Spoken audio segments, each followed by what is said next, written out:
I think it's because my grandpa would have told me, hey, go back to school. That way you can get your mind off of what's going on. That's one thing he's always applied to me and my brothers to go to school.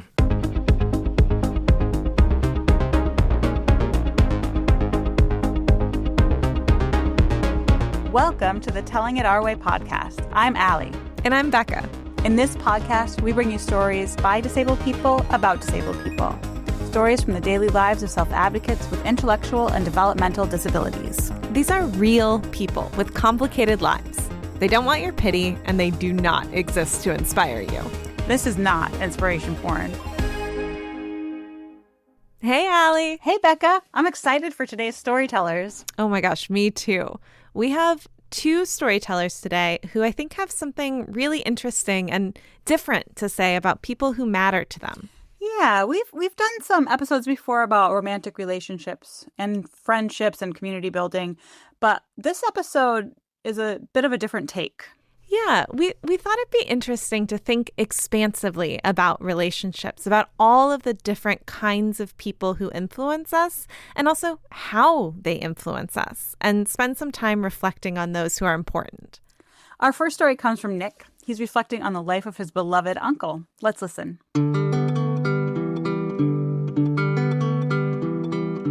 My story is about my Uncle Tim. I want to share this chapter of his life. He is my dad's big brother. He and my Uncle Terry were born 10 minutes apart. He graduated from Rogers Honor Roll in 1969 at the top of his class. He attended the University of Toledo from 1970 to 1975. He was on the dean's list every semester. He went into the Toledo Police Department here in 1977, here in Toledo. While in the Toledo Police Department, he solved and assisted numerous crimes like stolen vehicles and car theft rings for over 35 years. He was also known as the Professor, who has the ability to see patterns that other officers didn't see. He retired in the spring of 2015 after almost 40 years with the Toledo Police Department. He loved music and guitars. My relationship with my Uncle Tim was awesome. We look alike because of our hair and our glasses. We were very close. We would eat wobblers and play with Punky Brother's parakeet, but I call him Stinky Brother. We would reminisce about his young days as a Toledo police officer. I saw him a lot, and I felt happy spending time with him. I knew he was getting old and sick, so I decided to spend my time with him eating wobblers. Sadly, he passed last year, June 7th, 2024. I still feel a little sad, but I know he's happy and not suffering anymore.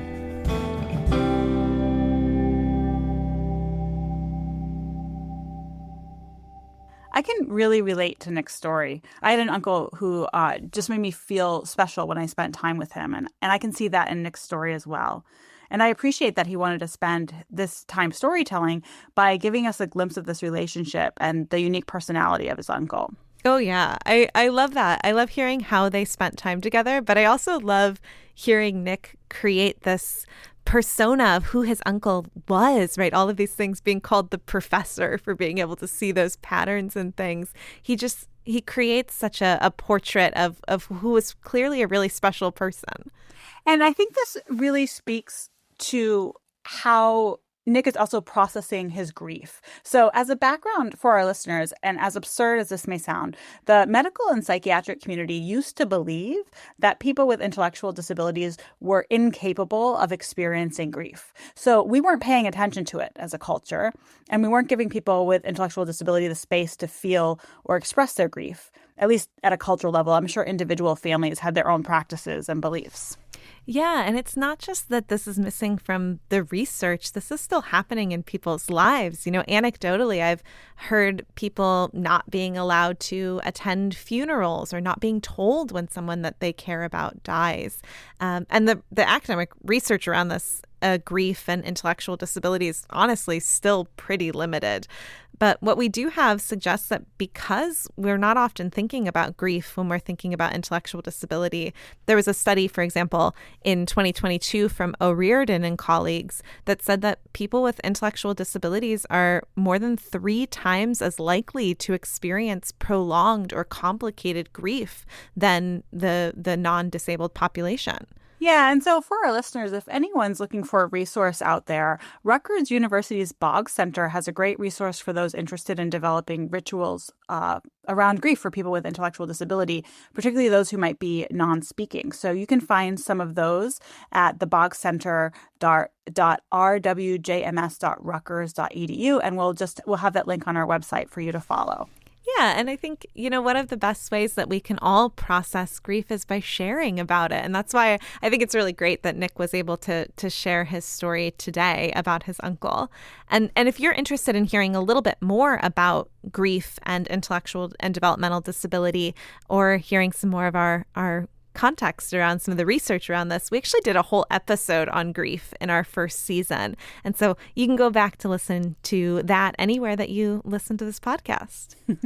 We're going to pivot to our next story and hear from Brandon, who wanted to share a story about his grandfather and how he inspired his love for football and his new role as a basketball coach.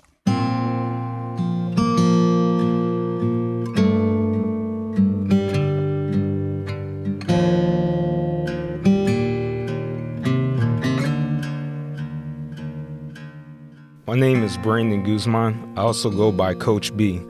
The earliest time I remember going to a sports game would be a Central Catholic game with my grandpa. I don't know how I remember this so well. I was a baby. I remember the cheerleaders walking and going. Aw, he's so cute. Me and my grandpa, we've always bonded over football, especially Central Catholic. That was a huge thing every Friday. When I was growing up, Central Catholic used to play their games at Bowser Stadium. Depending on what team they were playing, it would be loud. I'd sit in the bleachers and watch the game with him, just cheering on Central. We'd always eat pizza. Going to the games with my grandpa always felt good. I know he was hoping to see me out there on the field one day playing for Central. It was a dream of mine too. As I got older, that didn't happen, but I had two uncles who also went to Central and they played football. It was fun until he passed away. I was going to Mary Immaculate School at the time. I remember that night before I asked him if he could pick me up after bowling after school. Tuesday morning comes. He already left for work at 4:30 in the morning. I got dressed for school, went to school. It was a normal day. After bowling ended, I'm waiting for him to show up. Time goes on, but something feels very strange. He should be here by now. Usually he's on time. My uncles and my brother walk through the door. They're like, "Come with us, and we'll explain everything." And that's how I learned my grandpa is in the hospital. They took me to the hospital to his room. My aunt told me he's going to have tubes hooked up to him, preparing me. I remember walking in there. I don't remember what I said to him, but it was scary seeing him like that. I remember walking out and sitting next to my mom and crying a little bit. As the days kept going, I remember calling and seeing how he was doing. On November 24th, early that morning, my grandmother got the phone call as I'm getting ready to sleep. She tells me and my brother, Grandpa passed away. I'm just tired, so I have no clue. But when I wake up the next morning, that's when I'm like, Grandpa really passed away?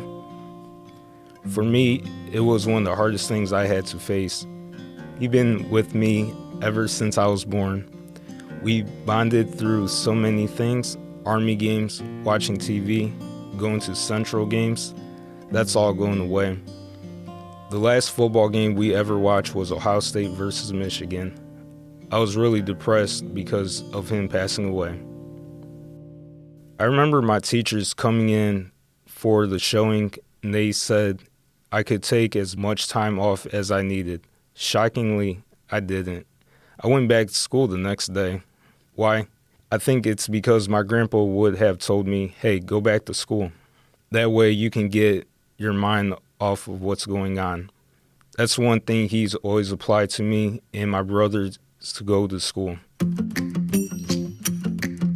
The big thing I do now that I think he would be very proud of me doing is volunteer coaching for St. Francis High School. him looking down, that's something that's making him really happy. I started out by helping out with the track. I didn't know any of the players, any of the coaches. After track season was over with, we went on to basketball. My first year, it was more of a learning experience. I didn't talk to them very much. I was rebounding balls during practices, but I got to know them. Getting to know all the players, now they all call me Coach B during games. I hold the clipboard and talk to the players. I get the crowd hyped, which I love doing. Like when we played St. John's, it was a sold out game, full capacity, fourth quarter. It was really coming down to it. Everyone was going nuts. I get out my chair and I'm just getting the room hyped. Like, hey, let's go. It's so loud in there.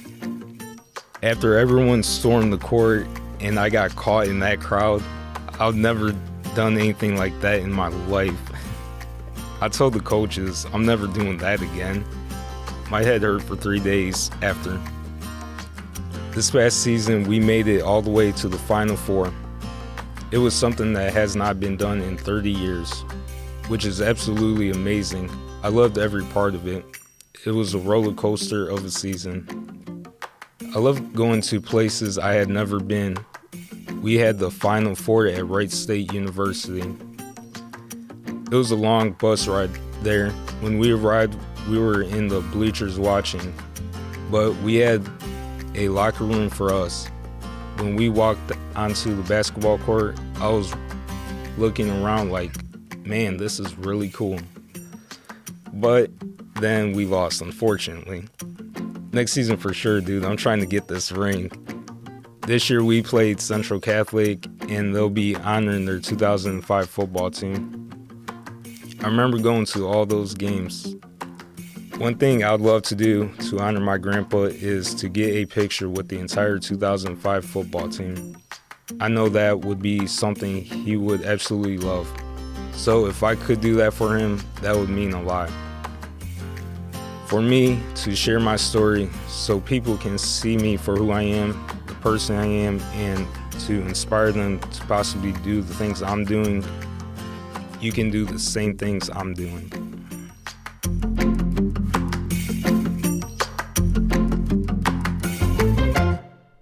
What I love about Brandon's story, well, first of all, the pictures that he creates, the way that he has these memories of these high school football games with his grandfather. And I just feel like I'm transported there when I hear about them. And then I also, I love to hear how much his grandfather clearly affected him and still affects the choices he's making now. He talks about how he would be so proud that he's now working as his basketball coach at the high school. Absolutely. And I love the love of sports is really just a microcosm for all the ways that his grandfather inspired confidence in him, and that confidence that he can be a mentor and affect young people himself. Yeah, I like hearing about his growth as a basketball coach too, and the confidence that he comes into that, he can talk to the players, he can be a supportive coach, he can, cheer up that crowd or get that crowd hyped for those big games, even if it leads to the, what did he say, 3 days of headaches afterward.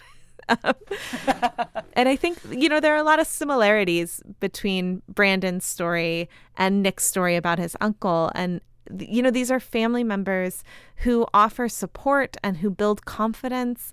And then both of these men got to talk about kind of how they express their grief and their grieving process. And I think, when we talk about people who matter to us, I think this is a really great way to think about that beyond those romantic relationships or those parent relationships, right? All of the different people who touch our lives. I'm honored that both men entrusted us with their stories. And before I end, I want to thank our contributors, Nick and Brandon, and our associate producer, Connor Smenner, and our Telling It Our Way advisory board members, Dorita Fox, Quinn Thomas, and Gavin Daly. And as always, special thanks to WGTE and our producer, Chris Piper. To access transcripts for this show and any other show notes, please visit wgte.org/ourway. I'm Allie Day. And I'm Becca Monteleone. And you've been listening to Telling It Our Way.